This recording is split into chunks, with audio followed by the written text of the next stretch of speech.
I'm Jim McHugh. This is our first show of the Boston Comedy Festival. We're very excited about this. This is the 21st year of the Boston Comedy Festival, and what's ironic about that is the festival is old enough to drink, but none of the bars are open, folks. So here we are. We're going to do a live broadcast tonight, and this is going to be replayed as the Big Comedy podcast later on. But I'm going to get right to it because we have a big show tonight, and I'm very excited to be interviewing our guest today. Let me just tell you a little bit about our guest. Art Bell is a writer and former media executive for creating, building, and managing a successful cable television channels. His memoir, Constant Comedy: How I Started Comedy Central and Lost My Sense of Humor, was recently honored as the finalist in the 2020 Best Book Awards memoir. While working at HBO, Art actually pitched the idea of a 24-hour comedy network and helped develop and launch HBO's The Comedy Channel, which became Comedy Central. He went on to hold senior executive positions in both programming and marketing.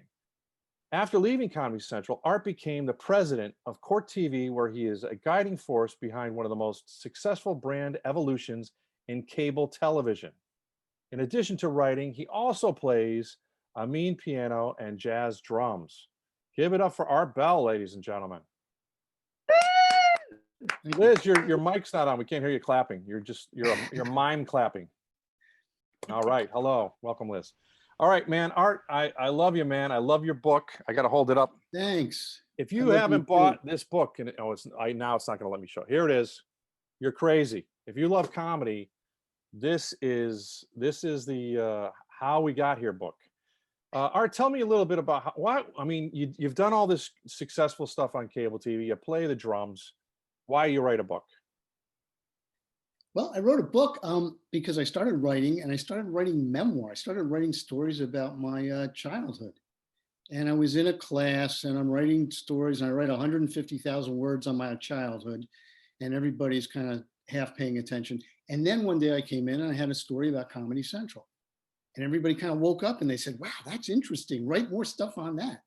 So I did. And after a while, I realized, wow, this was an interesting adventure I had.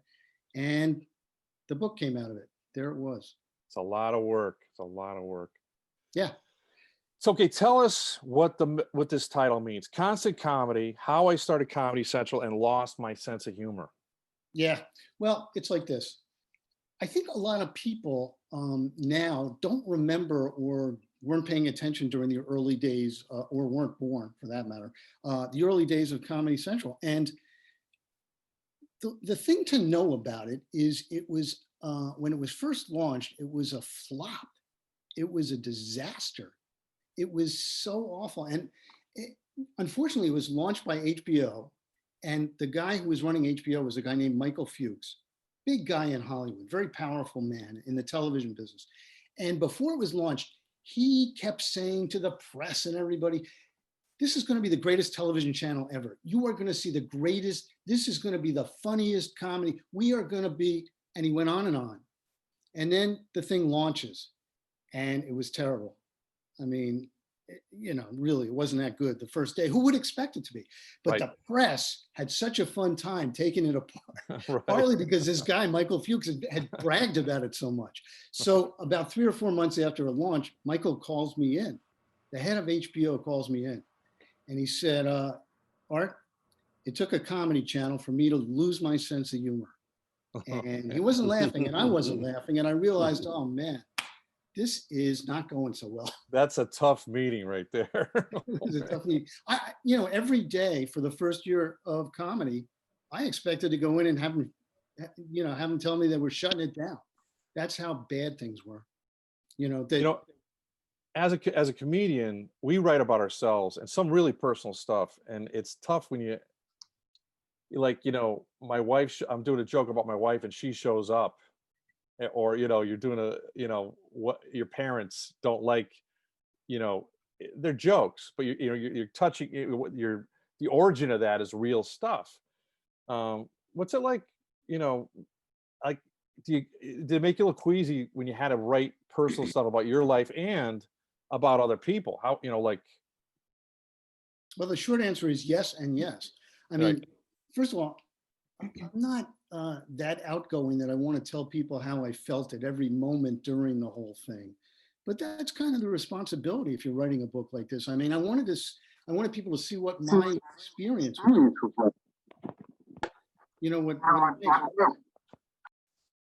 my experience was like starting the channel. So yeah, it was hard for me to write about myself. But you're right. Worse was writing about people I knew, especially when I wasn't saying such favorable things about them. Not that I right. treat anybody. I don't think I treat I anybody. don't think you were mean. I Yeah. think like sometimes the stuff that I got out of it, like, and I've been doing comedy for 30 years, and as a comedian, like, you meet somebody on the elevator, and if they're not a comedian and they start talking about comedy right away, you're like, yeah, I'll go to your house. You're a plumber. I don't tell you how to fix a sink. You know what I mean? It's the most. It's every comedian does it, and we're brutal. And it's like, everyone has the right to have a sense of humor and to enjoy comedy, have an opinion. I thought that, and I also, there's so many parts of this that were personal. There's a lot. I mean, there's a whole bunch of that's interesting, fascinating stuff about the origins of the Comedy Channel and Comedy Central. But there's also really poignant parts, and we've talked about this before. It really hit me in the heart. You got invited to this party of all these bigwigs in show business, and they kind of like hoodwinked you into being the piano player. Oh man, Like, that was one of the great disasters of my life, and it did happen exactly that way. I was in my office, and the wife of my boss's boss calls me up. Like I never hear from her, right? Why would I? She right. calls me up. She says, "Hey, it's Larry's. It's his 40th birthday. We're going to give him a little surprise party. Can you make it? It's Saturday." I said, "Yeah, great. I can make it. Sure." I'm open. She says, "And I hear you play jazz piano. Can you play a little jazz piano? It's See you then." murder. It's Click. murder. Now the thing is, the thing you have to know is, I didn't play jazz piano very well. I had just started taking lessons. I had played piano since I was a kid, classical piano, but I really didn't know how to play jazz piano. But I couldn't figure out how to get out of the thing. Right. So the story is, as Jim knows, I played the piano. It must have been horrendous. But I tell the story about how I was sitting there sweating and people were looking at me. I was scared to death. Every comedian on earth has been invited to a party, and you get there and they go, "Hey, why don't you do a little comedy?" Joke boy. Like in the kitchen, really? You want me to? Yeah, Oh, you can't make this stuff up. I mean, that whole period of my life when comedy was getting started, I was really unsure of myself. I hadn't been in the comedy business. As a matter of fact, I was working with a guy named Stu Smiley. I don't know if that's a name everybody knows, but yeah, Stu I know was it. the head of programming at HBO. First Right. thing he said to me when he met me was, "What do you know about comedy?" Right. And he only said that 3 times a day for the rest of my life. I mean, Right. and he, to a certain extent, he was right. I mean, I had pitched the Comedy Network. We were starting a comedy network at HBO, but I was not a comedy professional. I didn't know anything about the business. Certainly wasn't a comedian. And guys like Stu had been in the business 10 years, knew all the comedians, knew the agents, knew what things cost, knew where to find things. And suddenly we're a team, and he's working with this rookie, me. It was very hard on me. Yeah, you had to learn to run before you could walk. Yeah. And I also think you had this vast background in marketing, where you came up with this idea, but you actually came with like the way and I don't want to tell you how it was, but it seemed to me like you looked at MTV and you said, "Here's a model. Here's an outline for something we could do with comedy, something I happen to love, and why wouldn't you do it?" And at the time, everybody thought you were crazy because, yeah, comedians go on Johnny Carson once every other couple weeks, and they go on maybe A&E's even at the Improv, but nobody 24 hours. Like, seriously, And Yeah, even comedians reacted to you like they thought you were going to kill it, right? I know. It was one of the most confusing things. You know what? I can read a short passage from the book. Yeah, that'd be great. It's about the first time. I had this idea for years. I was thinking about a comedy network. As soon as I got into the television business in the 80s, I said, "How come there's no comedy network?" Because I Right. loved comedy as a kid. Right. So finally, I get to HBO and I decide, all right, I'm going to go in and I'm going to pitch the head of programming for HBO and tell her my idea and see what she thinks of it.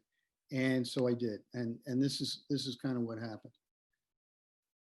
Ever since the idea had first occurred to me, I kept thinking about how great an all comedy television channel would be. New cable channels were launching all the time, and I expected someone would announce an all comedy channel any minute, but nobody did. The time seemed right for another reason. Live stand up comedy was suddenly everywhere. A feature article in Rolling Stone magazine on the comedy club explosion noted that in 1987 there were 300 comedy clubs, compared to a handful in the early 70s. In the same article, the comedian Richard Belzer put it this way: comedy's kind of taken the place of rock and roll. Kids in the 50s wanted to strap on a guitar and be Elvis. Now they want to be Jay Leno or Eddie Murphy or Steve Martin or Robin Williams. In '82, A&E launched A&E's Evening at the Improv, originally taped live at the Improv in Los Angeles. And the show captured hundreds of comedians. HBO is now offering breaking talent an opportunity to showcase their material in its annual Young Comedian Special. And they were having great success programming 1-hour stand-up comedy specials with top comedians like Robin Williams, Sam Kinison, Whoopi Goldberg. Comedy was suddenly everywhere. Why not a comedy channel? So I decided to meet with Bridget Potter, HBO's head of original programming, to run the idea by her. I phoned her assistant and said I was director of new business development, working on Festival and other new channel ideas, which wasn't really true, and I had a programming idea. She put me on hold and then said, okay, Bridget will see me the next day in her office at 10 o'clock. The following day, I arrived promptly. Her assistant waved me in. Bridget, standing in front of her desk with her arms crossed, invited me to take a seat and start my pitch. She listened to me for about 30 seconds, long enough to understand that I was suggesting that HBO launch an all-comedy channel before cutting me off. Arthur, it can't be done, she said, as I sat on her couch in her office. Bridget knew me as Art. Nobody called me Arthur except my mother. There's so much comedy on television all over the dial. Why would anyone need a 24-hour-a-day comedy channel? She pranced around the office operatically, grandly waving her arms as if she were about to be hoisted aloft by an invisible wire before bursting into song. HBO became famous, she said, by putting great comedians on television uncensored. And when we put a comedian on HBO, we made their career. Whoopi. She left off Goldberg because who else would it be? Billy Crystal, Robin Williams. Bridget Potter had risen to the top of the HBO programming team because she was opinionated and I assumed some kind of genius. Blonde, British, bombastic, and wearing oversized glasses, Bridget lectured me enthusiastically. Her voice was loud and grating, and every now and then her long-buried London accent seeped through. There's too much comedy out there already, Arthur, she continued. She didn't so much win me over to her point of view as bludgeon me with repetition. What comedians would be on the channel? Nobody good. Robin? No. Billy? No. Whoopi? Absolutely not. Their management would just die before they'd let them appear on a comedy channel. And there's no way you could consider making a comedy channel without A-list talent. And then, all of a sudden, Bridget became quiet, walked toward the couch. Softly, calmly, almost soothingly, she said, Arthur, you're not a programmer. You know nothing about comedy and very little about television. There are probably 24 cable channels out there already. You really think that people want more? With that, she returned to her desk. She picked up her pink message slips, began to flip through them. Without looking up, she said, thanks for coming by, Arthur. Thank you, Bridget, I said and hurried out. I thanked her assistant, walked to the elevator and thought about where things stood. It was 1987. I'd been in HBO for 3 years. I was 32 years old. It had been 5 years since I left business school and almost 6 years since this comedy channel idea began bouncing around in my brain. Bridget had left no doubt in my mind that she hated the idea. And if I couldn't convince Bridget Potter, any hope of getting HBO to start my comedy channel had just died in her office. But even as I returned to my desk, rattled and chastened, I knew she was wrong. It's really great. The book is a great read. And if you want to know like how cable, the impact that this phenomenon had, it's incredible. Like one of the guys that you guys found was an unknown guy named Jon Stewart. Yeah. right? John, yeah, he was great. I tell a story in there about, seeing Jon Stewart on television for the first time. He was doing a show for us called Short Attention Span Theater. And he was teamed up with another comedian named Patty Rossborough. And Yeah, I I know loved Patty. watching, Patty? Yeah. I loved watching them. I thought they were great together. But mostly they were great together because John was fun and funny and hysterical and really the show. And Patty was mostly laughing at what he was saying. And so finally Stu, who was running that part of the channel said, I think we have to let Patty go. It's not working out the way I hoped. I said, really? I thought she was pretty good. He said, no. So they fired her, but nobody told Jon Stewart they were going to fire her. So he shows up and it's like, where's Patty? He goes, well, we had to fire her. And he was livid. He was so upset. He said, you can't just fire somebody like that. You can't, and you didn't tell me. So the way this got back to me is I got a call saying, Art, Jon Stewart is really upset about Patty being fired. Can you go talk to him? And I said, me? Why Great me? job. How did I get elected? Right. And they said, well, you're the suit, so you got to go. Yeah, down. you're the suit. Oh no. And I did, but I realized then that Jon Stewart was a lot more than a great comedian. He was funny, but he had a lot of empathy and he cared for Patty, cared about her and her, what were we doing to her? What was going to happen to her? And he was very sensitive. And I knew he was going to be a great ad. He actually left Comedy Channel and MTV picked him up. Actually, we were Comedy Central at that time. Anytime we came up with something great, MTV or HBO would try to grab it from us. Swoop in. Because Sure. they were our parents, right? Right. He went to HBO, but then he came back for The Daily Show, thankfully. Thankfully, and the rest is history. But it was fun working. In Boston, he did a Comics Come Home, and he was just years and years ago, and it was he was just becoming this giant that he became, and I remember he was like really funny, and then I met him, and he was really a nice guy, and I was like, "There's nothing to hate about this guy. That's what I hate about him. He's like a really good guy, and he's really talented, and there's I want to be Jon Stewart when I grow up, Well, everybody should remember that. The nice guy part of it, I think, is important. I'll tell you a quick story about, I was at a restaurant, this is years after I left comedy, and restaurant in New York with my family, and Jon Stewart walks up, and he's got his hat down and his beard and, begging not to be recognized. So I just said quietly, hey, John, how are you? It's Art Bell from Comedy. He goes, Art, great to see you. Gives me the big hello. I said, this is my family. This is my friend, John. Introduced him. We sit down, had breakfast or whatever it was. And then before John left, he came over again and said, hey, Art, it was really great to see you. Yeah. I'm so glad we ran into each other, and then he leaves. And nobody really said anything about it. And then my kids came out, we left the restaurant. I said, hey, what'd you think of meeting Jon Stewart? And my kid said, that was Jon Stewart? Why didn't you tell me it was Jon Stewart? Oh my God, Jon Stewart? So they still haven't forgiven me for that one. But, yeah, he's he breaks the rule of you don't want to meet your heroes because he's a good guy, Actually, now, if I could, I know I'm drilling you with questions here, but okay. One of the things I think, first of all, I never said this to you before, but I really think this would be a really cool movie because it's yes, because you have the aspect of the comedy wars. Like you came up with, and first of all, the thing's fascinating to me is the way you got pitched. You got yanked out of your desk and dragged up into the big office. I don't know if you want to touch on that. And like, hey, give him your idea, and you're like, what's happening? That was kind of funny. I assumed after Bridget that right. HBO wasn't going to do it, and I started looking for another job, quite frankly, because I figured, right. I'll go to Viacom. Maybe they get MTV, maybe they'll do it. So I wrote the whole thing up, and as I was writing it up, my boss's boss, Larry, you remember him from the party, he came by and he said, "What are you doing?" And I showed it to him. He said, "Oh, Chairman Michael Fuchs has to see this right now." So he walks me into the office. I had no presentation materials. I had no idea I was going to pitch him.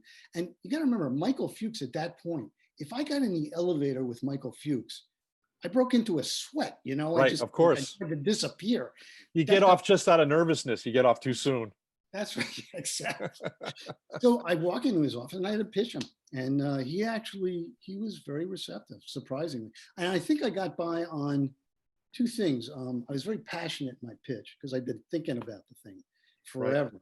Right. Uh, and second, I think I appealed to him by just saying, if this thing works, it'll change the world. I did say Yeah. that to him. I Yeah. said it'll be the center of the comedy universe. And what do And you when want you to got let? shot down, one of the things that touched me too is you got shot down, and a lot of us, me included, sometimes I've been shot down, and I just drop it. But you believed in it. You're like, no, I still believe in this. I think I'm right. Yeah, and if anybody who knows me knows that I have very little ego, Yeah. and I had less then. And people say, well, how'd you keep going with that? And I said, well, it wasn't about me, it was about the idea. Right. I just really expected any day somebody was going to say, we're doing a comedy channel, which would have been all right. I would have tried to get a job there, that's all. Because that's So, what and here's some more things I found. I don't want to give away your whole book, but it's a cool book. Um, when you came up with the comedy channel, you finally go to when you announce it, right on top of that comes the Ha Network. Like, Yeah, I mean, when you say right on top of it, this was my lesson. Never underestimate the competition, right? Remember, this is a world with no comedy networks. right. HBO has kept it a secret that they're going to launch, but then they have a big blowout press conference saying we're going to launch a comedy network. This is like 6 months after we started to plan and everything. And I figured, okay, great. Nobody's going to try and do another comedy network. Man, was I wrong. The next day, MTV Networks put out a press release that just basically said, oh yeah, and we're going to do a comedy network too. I heard subsequently that they really had no plans, but they weren't going to let it get away. I mean, HBO was going to do a comedy network. They better get into the act. So Yeah. they ended up launching 6 months after we did. They launched a Wow. channel called Ha, the Comedy Network, which, by the way, to their credit, they named in that press release. So that was probably an interesting 24 hours of them scrambling to come up with some stuff. But anyway, and for 6 months we were like this, You talk about turbulence. You talk about. I didn't know this. I had someone ask me about this, and before I finished reading the book, I didn't know that Mitzi Shore from the Comedy Store actually had some kind of a show she called the Comedy Channel. And she actually got lawyers, and like as if you didn't have enough on your plate, now you got lawyers involved, and you're probably like, what is like out of the woodwork, Yeah. Listen, Mitzi was, she was a giant in the business at that point. Yes. And she wrote a letter and said, I use Comedy Channel, the Comedy Channel, in Right. my club, Right. so you can't use it. Right. Now, by that point, we were pretty far down the road, and it scared me to death. Of course. And so it was our lawyers and her lawyers and back and forth and negotiations and everything else. And amazingly, just before we were about to settle, and I won't tell you the number, it's in the book. So now people out Get there. the book. No, You want the number. I'm looking for the book. We were going to settle for a number I thought was like, man, that's crazy to pay that much money. Mitzi called up and she said, you know what? Life's too short. Forget the whole thing. You can have it. And that was the end of it. And it That's just awesome. went away. And I think about that every time somebody says, oh, we'll sue. And I say, you know what? Life's too short. Don't sue. You know what I mean?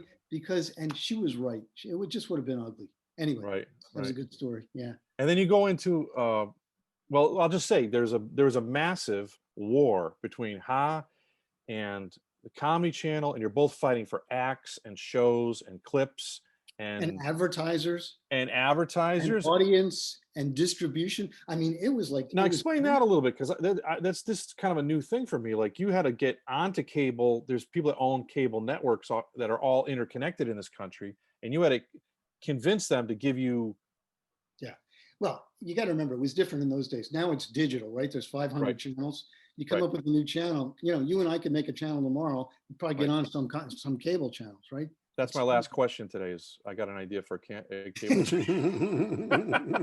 I know a guy that can do this. All right, great. I'm looking forward to that. I want to do this all over again. But in those days, Bridget was right. There were only like a dozen channels or a couple dozen channels. That's because the average cable cable company didn't have room for more than 30, 40, 50 channels at the most. Right. And so in order to get on, either you were pushing somebody else off, and sure as heck, you weren't going to have two comedy networks on the same, same system. So we were fighting for distribution. We wanted to be the first ones to get, to get the 70 million subscribers who were out there. And at that point, we had like 2 or 3, and Ha had like 2 or 3. So you can imagine we're both like flailing around trying to make this thing work. And what happened is after 6 months after Ha launched, I got a call and they said, the powers that be just decided to merge the channels.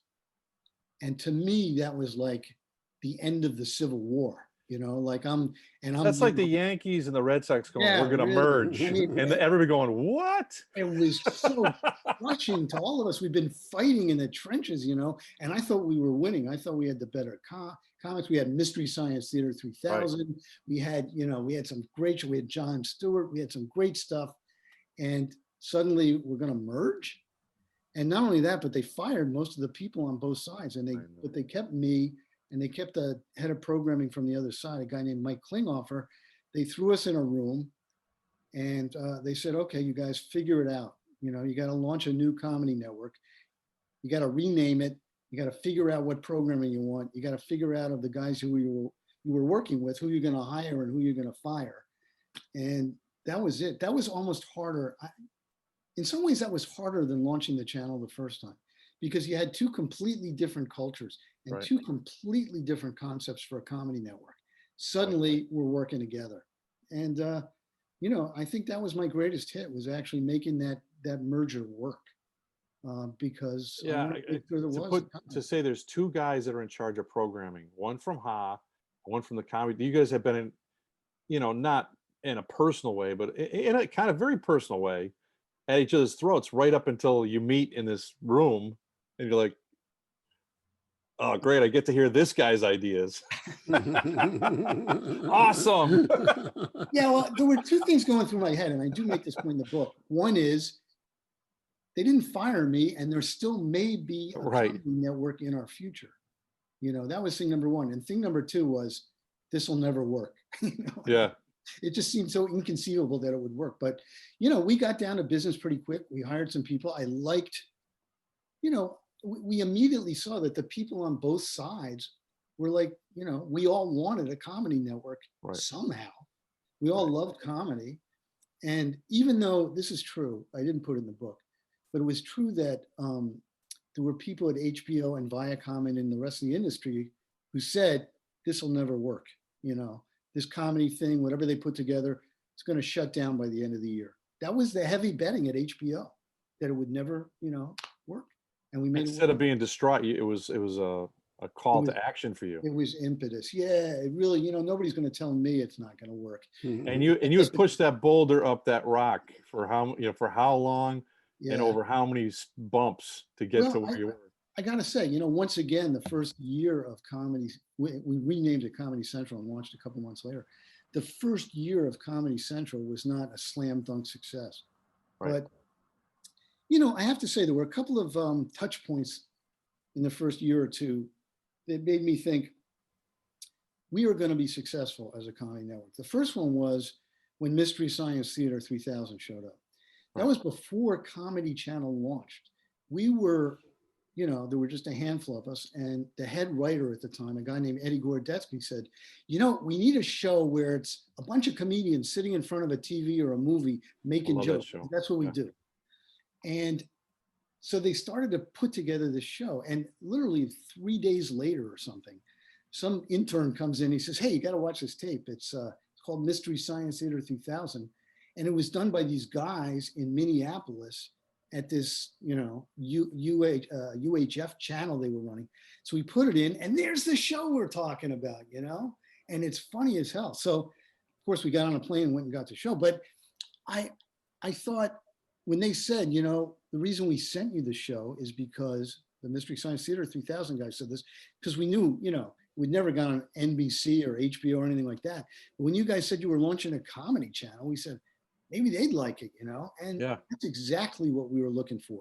Innovative ideas, comedy that would never get launched anywhere else. I love that show. When I first saw it, it was like, wow, these guys are trying new stuff, man. This is not just like one sitcom after another. It's not just, just everything we've already seen. And I just thought that was so cool.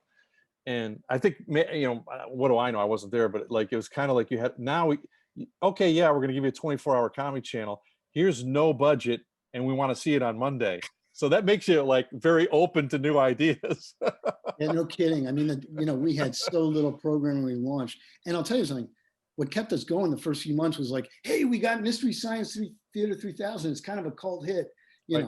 That's Right, because, 1,000 people had heard of it or something by then. right. So that was the biggest thing we had.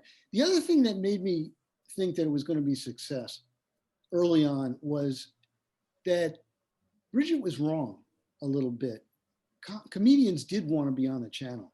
Yeah. Oh yeah. Yeah, maybe not Robin and Whoopi and Billy, but comedians, the only other place they had to hang out at that point was clubs, I guess.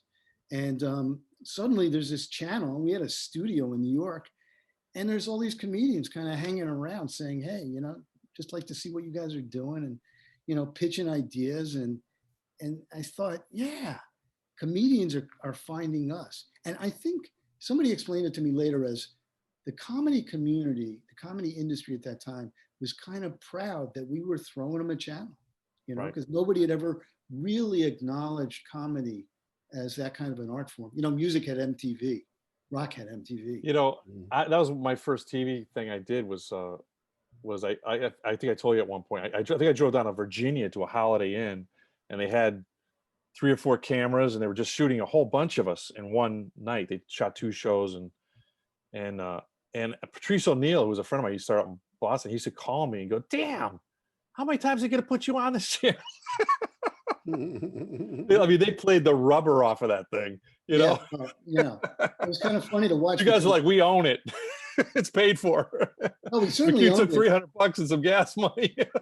But you got to remember, one of the secrets was we were in 2 million homes, and there were 70 out there, 70 million out there. So as we launched more channels, if you hadn't seen it, it was new to you. So we could play stuff over and over. But if you had seen it, and you were kind of tuning in a lot, you kept seeing the same stuff over and over, you probably got a rash. And the guys who were on it were like, wait a second, I did want to be on the channel, but I didn't want to be on the channel 24/7, like. Well, he used to torture me. He'd call me like, "What'd you have on this guy? What'd you have on this guy?"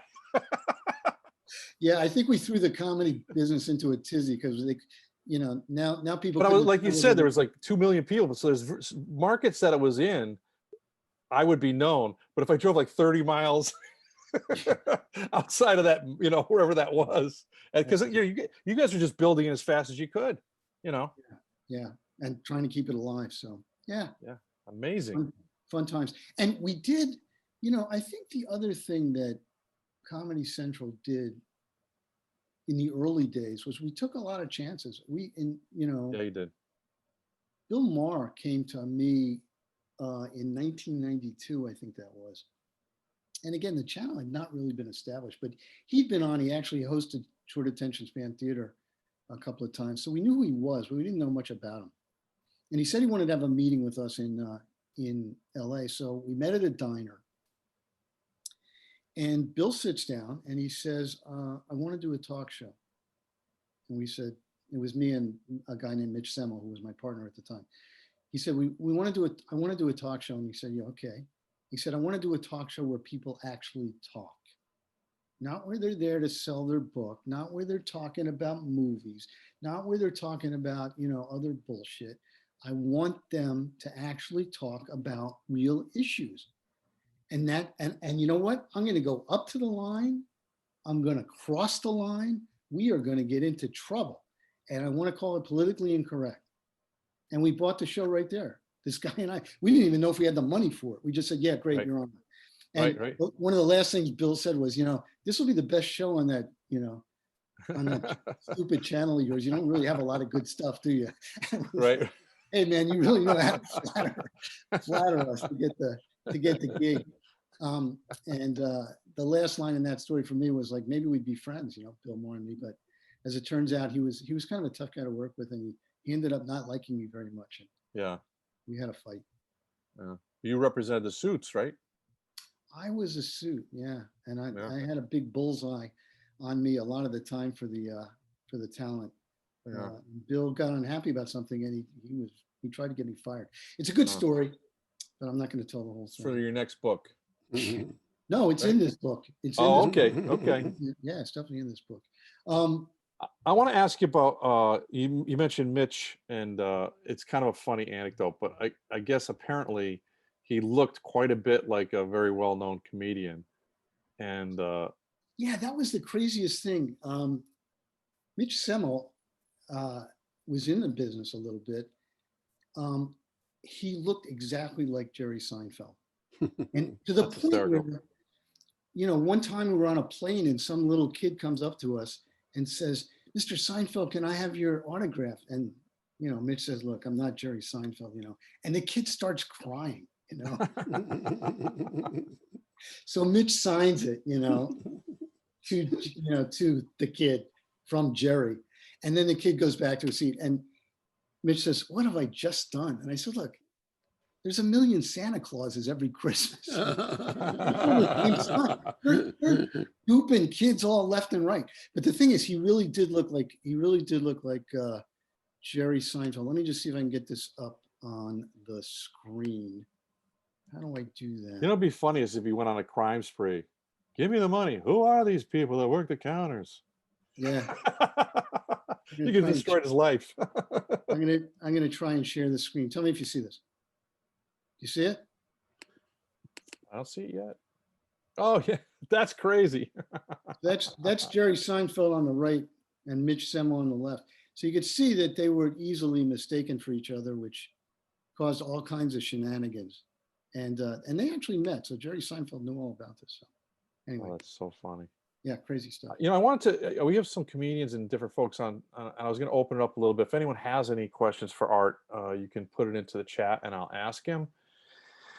And I want to ask you a couple. Here's a couple questions I have that are kind of weird, but like, so you talk about. I know you have this experience of knowing like the nuts and bolts of looking at who's watching, what are the demographics. At one point, you talk about a book about saying the demographics of Comedy Central or our young men, whatever the age was. And so as when you're running a network like that, is the goal then to advertise and make shows for that demographic, or do you go, now we got to go pick up another demographic, we got to go after, you know It's housewives who like very interesting. like what's the, or do you just go, this is our niche and we're going to own this niche? This was a blessing.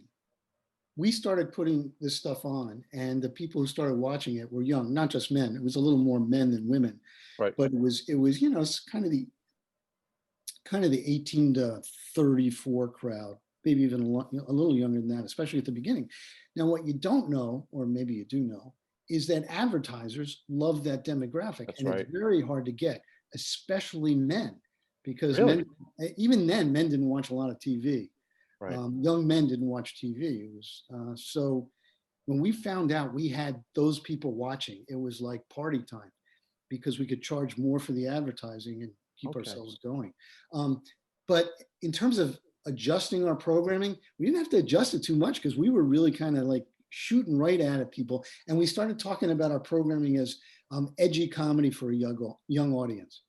And that's what it was. That's what it was. Like, I remember those days. I remember also MTV, and I think about like how MTV has changed, because we used to stay at home and watch the new premiere of a band. Aerosmith, Michael Jackson has a premiere on Saturday. We would actually go a bunch of a party or whatever, watch this new premiere. It was all music. It wasn't reality. And what do you see as the kind of the differences when you look? I mean, do you look at Comedy Central now and go, it's a completely different channel, or it's?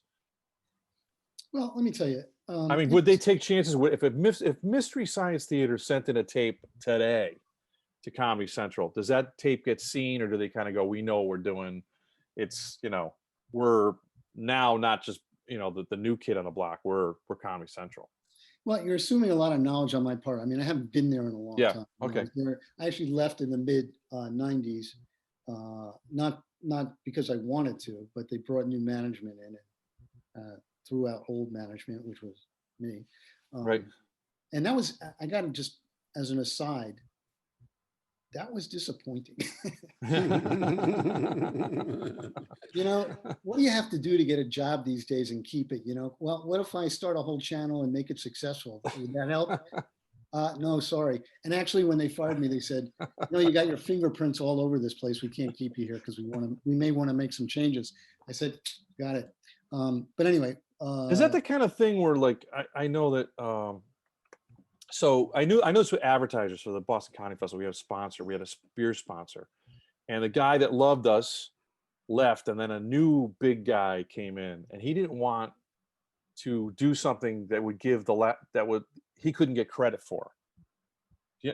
So is it the same way kind of in that business where they go, I'm the new guy, anything that Art Bell invented, I'm not going to get credit for it, so I might as well get rid of it and do, is it that kind of feeling? Or it's a slightly different thing in business. I mean, in business, when new management comes in, they got one of two choices.